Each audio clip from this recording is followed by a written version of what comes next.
Gita LLB part 2। আগের সপ্তাহে বলেছিলাম গীতা এলএলবি কি আমাদের জীবনে। আজকে আরও একটু এগোনো যাক। গীতা এলএলবিতে আমাদের যে হিরো অর্থাৎ নায়ক স্বস্তিক, তার থেকে কি শিখতে পারি জানেন? তার থেকে শিখতে পারি মানুষকে কোনো স্বার্থ ছাড়াই ভালোবাসা যায়। একটা মেয়েকে তার সব খারাপ ভালো অতীত বর্তমান সব জেনেও তাকে ভবিষ্যতের জন্য জীবন সঙ্গিনী করা যায়। একজন মানুষকে খুব খুব খুব ভালোবেসে আগলে রাখা যায় যদি মানুষটা সঠিক হয়। পারফেক্ট নয় কিন্তু সঠিক। যদি মানুষটা সঠিক হয় তার জন্য নিজের পরিবার নিজের সবটুকু ছেড়ে দেওয়া যায়।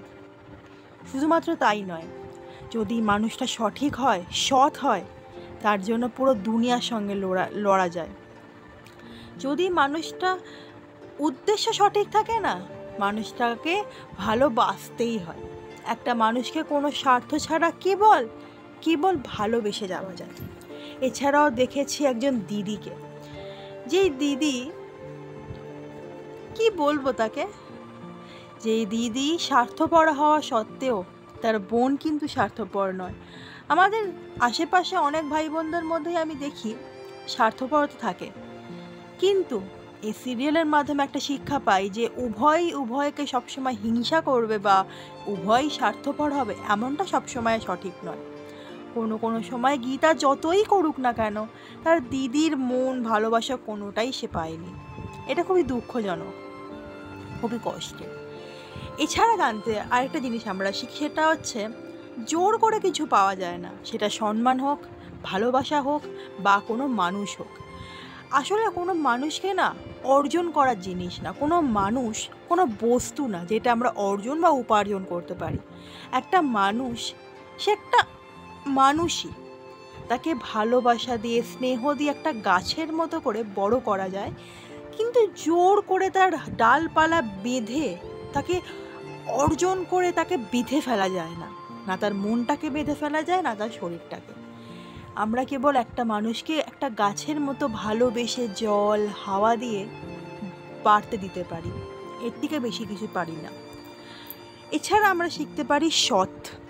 একজন অসৎ মানুষ হয়তো প্রচুর উপার্জন করতে পারে, প্রচুর বড় হতে পারে, অনেক অনেক অনেক খ্যাতি হতে পারে তার, কিন্তু একটা না একটা সময় তার সিংহাসনটা নড়বেই।